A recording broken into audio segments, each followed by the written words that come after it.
صحیح بخاری میں حدیث ہے، نبی علیہ السلام کے پاس واشی آیا فتح مکہ کے موقع پر، اور وہ واشی کون تھا؟ قاتل حمزہ۔ ہائے ہائے، حمزہ نبی علیہ السلام کے صرف چچا نہیں تھے بلکہ بھائی بھی تھے، دو شریک اور ہم عمر بھی تھے، دوست بھی تھے۔ واشی کو حضرت بلال نے سفارش کروائی کہ یا رسول اللہ میرے کہنے پہ معاف کر دیے جائے۔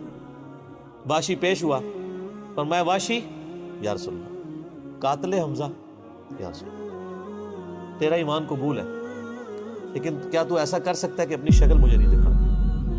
ہائے ہائے ہائے، یہ وہ شخص ہے جو حریص علیکم بالمؤمنین رؤوف الرحیم ہے،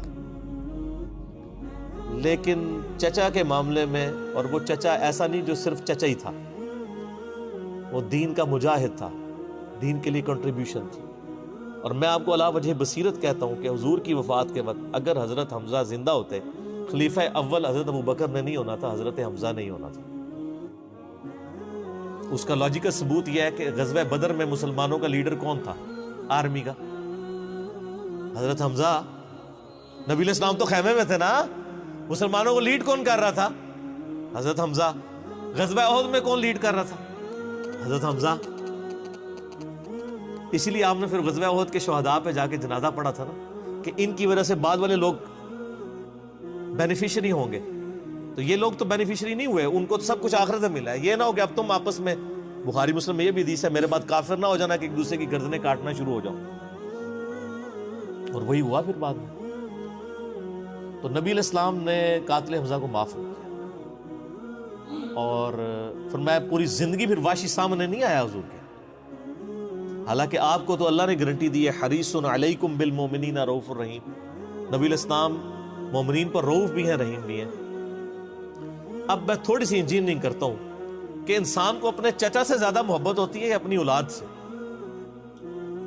مطلب اس پہ تو کوئی دوسری رائے نہیں ہے۔ جن جن کے بچے ہیں، یعنی میرے بھی اپنے بچے ہیں، آپ میں سے بھی اکثر لوگ شادی شدہ بیٹھے ہیں، آپ خود انالیسس کر لیں، بلکہ اولاد تو بعض کا انسان کو ماں باپ سے آگے ہو جاتی ہے۔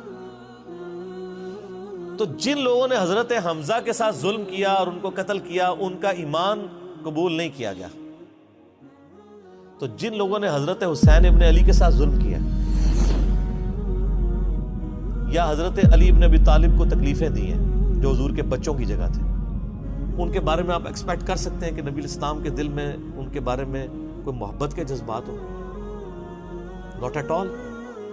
حتیٰ کہ آپ دیکھ لیں مسند احمد میں تواتر سے وہ حدیث نقل ہوئی ہے کہ ابن عباس کہتے ہیں کہ ایک دوپہر کے وقت میں نے خواب دیکھا اور میں گھبرا کے اٹھ گیا اس خواب کی وجہ سے۔ میں نے دیکھا کہ نبی علیہ السلام جو ہے وہ پرانگدہ حالت ہے، بال بکھرے ہوئے ہیں، جسم پہ گرد پڑی ہوئی ہے، ہاتھ میں خون کی ایک شیشی ہے، اور میں نے کہا یا رسول اللہ میرے ماں باپ قربان، آپ کی کیا حالت ہے؟ تو فرمایا کہ یہ حسین اور اس کے ساتھیوں کا خون ہے جو صبح سے میں کربلا میں سمیٹ رہا ہوں۔ اور یعنی ایک اللہ کی طرف سے دکھایا گیا یہ تشبیہ، یعنی ایک لادہ سے ایک محکمہ خواب، ایک محکمہ بالکل الگ سے۔ آپ مجھے خواب میں آئے تو آپ کو نہیں پتا ہوگا کہ آپ میرے خواب میں آئے، یہ اللہ تعالیٰ تمثیلاً دکھاتا ہے۔ اور نبی علیہ السلام کو خواب میں دیکھ رہا ہے کون؟ صحابی، تو وہ تو کنفرم ہے، بخاری مسلم میں حدیث ہے جس نے مجھے خواب میں دیکھا میری شکل میں شیطان نہیں آ سکتا، اور وہ شکل صحابی کو تو پتا تھی، اور صحابی بھی عام نہیں، عبداللہ ابن عباس کہتے ہیں میں گھبرا کے اٹھا، میں نے وقت اور تاریخ نوٹ کر لی اور دن بھی۔ کئی ہفتوں بعد پتا چلا کہ اسی دن 10 محرم 61 ہجری میں حضرت حسین ابن علی کو شہید کیا۔ تو حسین ابن علی کی وفات کے اوپر یہ ابن عباس کو خواب میں آنا، حضور صلی اللہ علیہ وسلم نے انڈیکیٹر دے دیا ہے نا۔ اسی حدیث کو نقل کر کے اسماعیل دہلوی، جس کو دیوبند اور اہل حدیث جو اس وقت پریکٹیکلی یعنی ایک سمجھ لیں کہ یزید کے ٹھیکیدار بنے ہوئے ہیں اس کے دفاع کے اوپر، ان کے مشترکہ امام ہے اسماعیل دہلوی، شاہ ولی اللہ دہلوی کا پوتا۔ اس نے جو کتاب لکھی ہے نا تقویت الایمان، جس میں گستاخیاں بھی ہیں، وہ اس کتاب کے اندر ہم نے اس کا جے پی جی بھی لگایا تھا، اس میں اس نے لکھا ہے کہ اس حدیث سے پتہ چلا کہ نبی علیہ السلام وفات کے بعد بھی اللہ کی جنتوں میں حسین کے قتل کی وجہ سے غم زدہ ہیں۔ اور اس نے بھی لکھا یزید پلید لفظ لکھا، وہ اس پوری کتاب میں جہاں جہاں لفظ استعمال کرتے ہیں یزید پلید استعمال کرتے ہیں، تو بعد میں سعودیہ ایران ٹسل شروع ہوئی تو یہ یزید کی وکالت کرنی شروع کر دی. اہل حدیث تو خیر اس وقت ناسبیت اور یزیدیت کا جھنڈا اٹھائے ہوئے ہیں. دیوبند میں کم لوگ ہیں ایز کمپیئر ٹو اہل حدیث, اور بریلویوں میں تو بہت ہی کم ہے. تو یہ میں آپ کو صرف ایک کمپیریزن بتا رہا ہوں کہ انسان کو اپنی اولاد سے جو محبت ہوتی ہے وہ تو آپ سوچ نہیں سکتے. ترمذی میں اور مسند احمد میں حدیث ہے, نبی علیہ السلام نے حضرت حسین کو اٹھایا ہوا ہے اور آپ فرماتے ہیں اللہ یہ میرے بیٹوں میں سے ایک بیٹا ہے, اللہ اس سے محبت کر, جو اس سے محبت کرے, اس سے دشمنی رکھتے ہو اس سے دشمنی رکھ. ہم یہ پوچھتے ہیں کہ حسین سے دشمنی کس نے رکھی ہوئی ہے, ذرا پوائنٹ آؤٹ کریں نا. کیا یہ تھریٹیکل بات ہے؟ تھی نا دشمنی, آج تک ہے, اس زمانے میں بھی تھی. تو وہ ان لوگوں کو پھر ان کے ساتھ کیا معاملات ہوں گے؟ باقی واقعہ کربلا والا ریسرچ پیپر 5B پڑھ لیں تو آپ کو معاملات کلیئر ہو جائیں گے. تو یہ غل کے اوپر میں نے بات کی, اور اس کے اوپر بعض لوگوں جو ہیں وہ اس حدیث کے اندر تحریف بھی بعض لوگوں نے کی ہے, بعض لوگوں نے جان بوجھ کے کی ہے, بعض لوگوں نے انجانے کے اندر کیا ہے. یہ روایت المستدرک الحاکم میں بھی موجود ہے اور صحیح سند کے ساتھ, اور المصنف ابن ابی شیبہ کے اندر بھی موجود ہے کہ مولا علی علیہ السلام جو ہیں وہ ان کے پاس حضرت طلحہ کا بیٹا آیا, عثمان ابن طلحہ. تو آپ اس کو جب ملتے ہوئے آپ نے نا سورہ حجر کی وہ آیت پڑھی کہ جو اہل ایمان کے دلوں میں ایک دوسرے کے بارے میں غل آ جائے گا نا, قیامت والے دن اللہ تعالیٰ ان کے دل سے وہ غل دور کر دے گا. پھر وہ جنت میں آمنے سامنے بیٹھے ہوئے ہوں گے, تختوں کے اوپر ٹیک لگائے ہوئے, تکیوں کے اوپر. تو انہوں نے کہا کہ میں اللہ سے امید کرتا ہوں کہ یہ آیت میرے, طلحہ اور زبیر اور عثمان ابن عفان, ان 3 بندے اور چوتھا میں, یہ آیت ہمارے بارے میں ہے کہ اللہ تعالیٰ ہمارے دلوں میں جو ایک دوسرے کے لیے میل آ گیا قیامت والے دن وہ دور کر دے گا اور ہم ایک دوسرے سے راضی ہو جائیں گے. ظاہر ہے مطلب وہ تکلیفیں تو پہنچی تھی نا حضرت علی کو, مطلب کئی لوگوں سے تکلیف پہنچی. بل آپ نے ان کو ایک کلین چٹ دے دی کہ میں اللہ سے امید کرتا ہوں کہ ان لوگوں کے بارے میں یہ آیات ہے کہ اللہ تعالیٰ ہمارے دلوں میں ایک دوسرے کی نفرت ختم کر دے گا, جو اگر دنیاوی وجہ سے, دنیاوی طور پر کسی دینی وجہ سے آئی. تو یہ غل کا لفظ وہاں پہ بھی استعمال ہوا. اب ڈاکٹر اسرار صاحب رحمہ اللہ تعالیٰ, چونکہ ان کی حدیث کی فیلڈ نہیں تھی, انہوں نے یہ جب سورہ ہجر کی آیات آئیں, اس پہ میرا مسئلہ نمبر 116C بھی ریکارڈڈ موجود ہے, انہوں نے نا اس میں حضرت معاویہ کا نام بھی لے دیا کہ میں اللہ سے امید کرتا ہوں یہ میرے اور معاویہ کے بارے میں ہوگا. نا وہ نام لیے ہی نہیں ہے, آپ خود سے نہ داخل کریں. حضرت معاویہ کو حضرت علی نے نہیں معاف کیا, پوری زندگی معاف نہیں کیا, کیونکہ ان کی وجہ سے خلافت کا نظام ٹوٹا تھا. حضرت طلحہ تو میدان جنگ سے چھوڑ کے چلے گئے تھے. جب عمار ابن یاسر کو دیکھا کہ وہ سامنے ہیں تو انہوں نے کہا عمار کو تو باغی جماعت قتل کرے گی, وہ چھوڑ کے چلے گئے. تو مروان نے ان کے گھٹنے میں تیر مارا, مستدل الحاکم میں آتا ہے, اور وہ شہید ہو گئے. حضرت زبیر وہ صحابی ہیں یعنی جو نبی علیہ السلام کے بہادر ترین اصحاب میں سے. 12 بندے غزوہ احد میں حضور کے ساتھ رہ گئے تھے 700 میں سے غزوہ احد کے اندر, ان میں سے ایک حضرت زبیر بھی تھے. اور یہ تلوار کمال کی چلاتے تھے, اکیلے میدان جنگ میں آگے چلے جاتے تھے. بخاری میں آتا ہے کہ ان کا بیٹا عبداللہ ابن زبیر کہتا ہے کہ میرے باپ کے 2 شانوں کے درمیان اتنا بڑا زخم تھا جو ہیل اپ ہو گیا تھا, لیکن پھر بھی گڑا پڑا ہوا تھا, میں پورا ہاتھ اس میں داخل کر لیتا تھا, اور وہ زخم ان کو احد کے موقع پہ لگا تھا. ٹھیک ہے. اور پھر جنگ, اسی حدیث میں بخاری کے آتا ہے کہ جنگ یرموک کے موقع پر لوگ یعنی لیڈر کے اوپر چل رہے ہوتے ہیں, تو حضرت زبیر بھی ایک اسکواڈ کو لیڈ کر رہے تھے. تو لوگوں نے کہا حضرت آپ آگے جائیں. انہوں نے کہا جب میں آگے جاؤں گا تو میرے ساتھ کوئی نہیں آگے جا سکتا. وہ اکیلے گھوڑے کو انہوں نے جو ہے وہ ایڑی لگائی اور رومن امپائر کی یعنی فوج کے اندر گھس گئے, اور کوئی بھی ان سے لڑنے کے لیے تیار نہیں ہوتا تھا. اتنی بہادری تھی ان کے اندر. لیکن جنگ جمل میں حضرت علی کے مقابلے پہ آ گئے.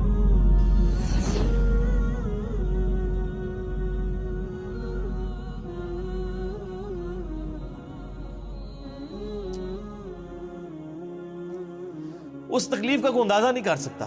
حضرت حسن ابن علی نے بتایا مولا علی سے کہ بھئی حضرت زبیر آئے ہیں, تو حضرت علی نے کہا کہ رکو میں خود جاتا ہوں. گئے, کہا زبیر یاد ہے وہ دن جب نبی تم مجھ سے بڑا پیار کر رہے تھے، پھوپھی ذات تھے نا، نبی علیہ السلام کی پھوپھی کے بیٹے ہیں حضرت زبیر بن عوام رضی اللہ تعالیٰ. تو حضور نے تم سے ایک بات کہی تھی کہ تم علی سے اتنی محبت کرتے ہو، ایک دن آئے گا کہ تم تلوار لے کے علی کے خلاف کھڑے ہو جاؤ گے. تو تم نے کیا کہا تھا کہ یا رسول اللہ میں علی کے خلاف کھڑا ہوں گا؟ اور میں ہاں، تم اس وقت ظالم ہو گئے. تو حضرت زبیر جو ہے وہ ان پہ غشی طاری ہو گئی، گھوڑے کو، یعنی وہ حضرت علی کا پھر سامنا بھی نہیں کر سکے، میدان جنگ سے واپس چلے گئے. تو بعد میں حضرت علی کے فوجیوں میں سے ایک بندے نے جا کے پیچھے ان کو دھوکے سے قتل کر کے تھا. تو حضرت علی نے کہا کہ زبیر کے قاتل کو میں دوزخ کی بشارت دیتا ہوں، کیونکہ زبیر جنتی تھا. تو وہ شخص پھر حضرت علی سے ناراض ہو گیا کہ ہم نے میں نے تجھے حکم دیا تھا، جب میں نے ان کو جانے دیا تو نے یہ کام کیوں کیا؟ تو وہ پھر خارجی ہو گیا. اور یعنی یہ وہ محبت تھی، وہ جہاں محبت تھی وہ نظر آتی تھی. ظاہر ہے کہ ایک بندے کی ایک غلطی سے اس کی پوری زندگی زیرو سے ملٹی پلائی نہیں ہو جاتی ہے. جس نے اتنا کچھ دین کے لیے کنٹریبیوٹ کیا کبھی نہیں ہو سکتا ایسا. حضرت علی کو بھی اس بات کا پتہ تھا. بہرحال یعنی اللہ تعالیٰ ان سے راضی ہو، اسی لیے نبی علیہ السلام کی اس حدیث یعنی وہ حضرت علی کے اس قول کو حضرت علی فٹ کیا کرتے تھے حضرت زبیر، طلحہ اور حضرت عثمان ابن عفان پہ رضی اللہ تعالیٰ. باقی آپ میرا کربلا والا ریسرچ پیپر پڑھیں تو آپ کو پتہ چلے گا کہ کتنی یعنی مشکل وقت حضرت علی نے اپنی خلافت میں دیکھا ہے اس حوالے سے. یعنی مصنف ابن ابی شیبہ میں آپ کے مخالفین کی لاشیں بھی ہیں، ان پہ بھی حضرت علی گریہ کر رہے ہیں، ایک ایک کی لاش اٹھا کے اس کو صاف کر رہے ہیں. حضرت طلحہ کا بیٹا تھا محمد بن طلحہ، اس کی لاش دیکھی تو رو پڑے، حالانکہ وہ مخالفت میں لڑنے آیا ہوا تھا. پھر حضرت حسن سے کہا کاش میں جنگ جمل سے 20 سال پہلے ہی مر گیا ہوتا، میں یہ دن نہ دیکھتا. ایک ایسا شخص جس نے 8 سال کی عمر میں اسلام قبول کیا، جس نے اسلام کو زیرو سے 3 براعظموں میں پھیلتے ہوئے دیکھا، اور اب اس کو بڑھاپے میں یہ دن دیکھنے پڑ رہے ہیں کہ اس کے سامنے اسلام کا شرازہ بکھر رہا ہے، کہ مسلمانوں سے لڑ رہے ہیں. ایک ایک جنگ میں 8-10 ہزار لوگ، جن میں مرنے والے صحابہ ہیں حضور کی تربیت یافتہ، جو ایک آواز کے اوپر حضور کی لبیک کہنے والے تھے، شیر و شکر تھے آپس میں.